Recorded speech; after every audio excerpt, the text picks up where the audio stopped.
talk to us a little bit tonight about his experience working with Compass. They created a 5-year strategic plan, and in his day job, Rob is the managing director of Ogilvy, Washington, and he also serves on the advisory board of the Yellowstone Park Foundation. So, Rob, please. Great, thank you. So I want to set the stage a little bit as we go into this, because I really can't overstate the impact of Compass, but I need to give you a little background to help understand that. The Lab School of Washington, a school just over here on Reservoir Road, we service in Washington about 335? 335 students in Washington, an additional 128 in Baltimore. We're a school for students with learning disabilities. We also have a number of adult education programs that turns out aren't very profitable, or perhaps not all that effective. But anyhow, I digress. But Lab is an organization that's been near and dear to my heart for a number of years. I am dyslexic. I grew up with their help. I never actually attended Lab, but through my great good fortune, I became very close to Sally Smith, who was the founder-director of the school.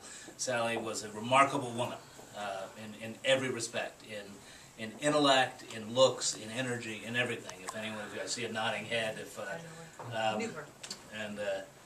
And Sally was my great friend. And I have 2 children, 2 daughters. They don't attend Lab. They're in another school here in Washington.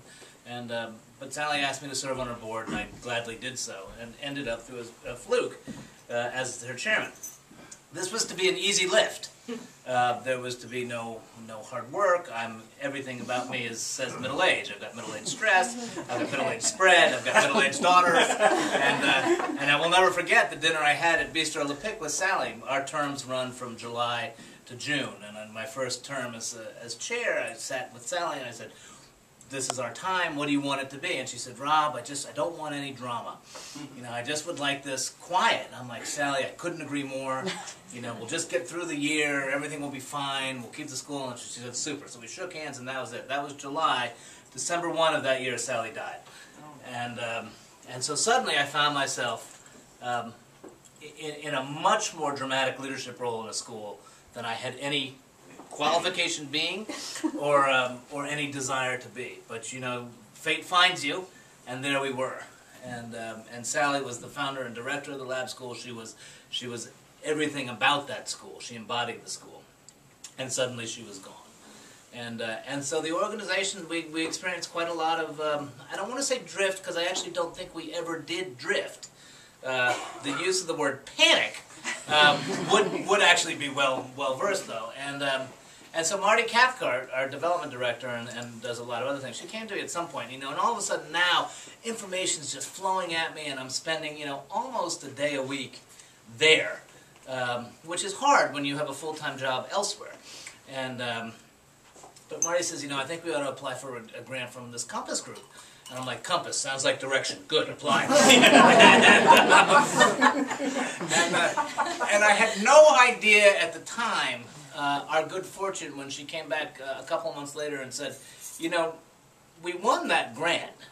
I'm like, oh, that's great, because, you know, really, all the help we can get is really plus up right now. And she goes, well, there's a catch. And I'm like, well, what's that? She goes, they won't take us for only a year. They want us for 2 years. And because they don't feel that a year is going to be enough time of where we are. I'm like, you know what, 2 years sounds really good to me. Let's sign on. And so we did. And that was the beginning of this relationship that has turned out to be so fundamentally important to the development of this school.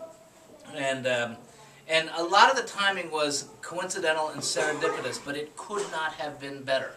And so what happened was Noel and Kathy, and I have to also acknowledge Suzanne Laporte, who was my neighbor a number of years ago, so this is sort of old alum night.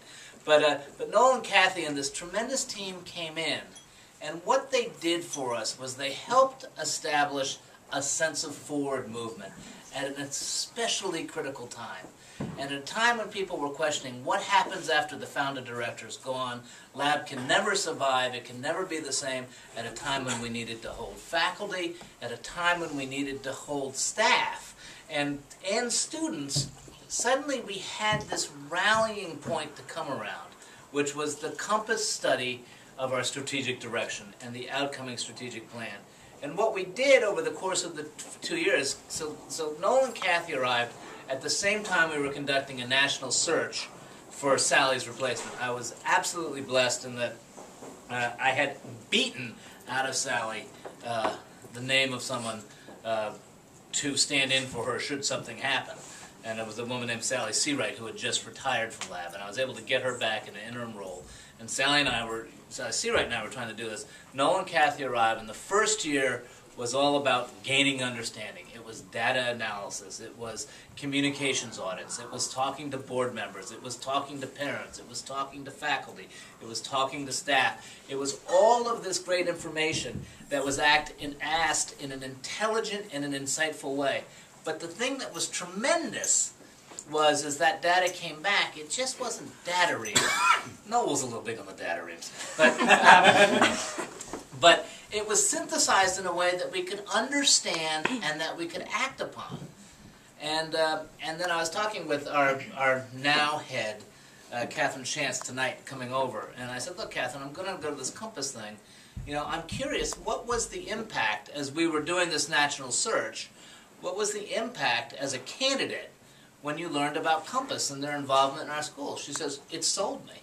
The fact that an organization of that caliber and that obvious intellect was willing to spend time with you told me that lab was real and that you were also serious about your future. And I became, as a candidate, I became very excited about the prospects of where that could take us. And this is the serendipitous part of the assignment, because we ended year one at the same time that we hired Catherine Shantz. And then year two became all about the actual creation and articulation of a strategic plan, a going forward plan for the next 5 years. And again, I just can't emphasize how critical this was when you've lost your founder and the woman that ran the school for 40 years.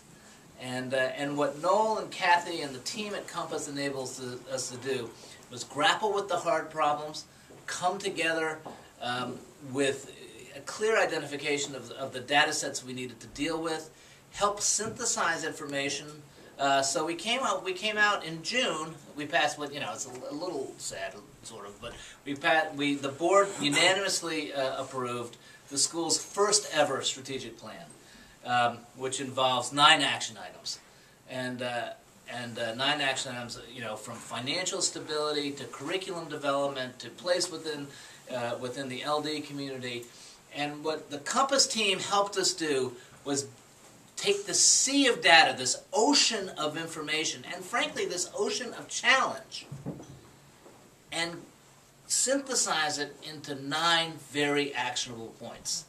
And the thing that was so exciting was that coming into our first board meeting of the fall, so we ratified this thing in June, to come into the first board meeting of the fall when Catherine Shantz, our new director, who's very much in charge of the school now, says, well, let me update you on the strategic plan, and goes through all of the work that she and her staff have been doing over the summer to implement these items. And so suddenly, you know, what could have been a disaster for a school in terms of the loss of our leader and the loss of direction has ended up just the opposite. And Lab is as strong as it has ever been, and it is as future-focused as it has ever been.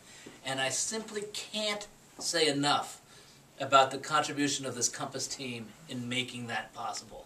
You know, all of the things you hear about consultants, objective outsiders, you know, willing to ask the tough questions. The thing that I loved about these guys is they sensed where it was okay to push us, and they had a very, very good intuitive understanding of where we were seriously stressed and where it would be best not to travel, whether it was that day, that month, or at all. But that's an important thing in a consultant, because, you know, those that miss that end up not completing the engagement. And we have this plan today.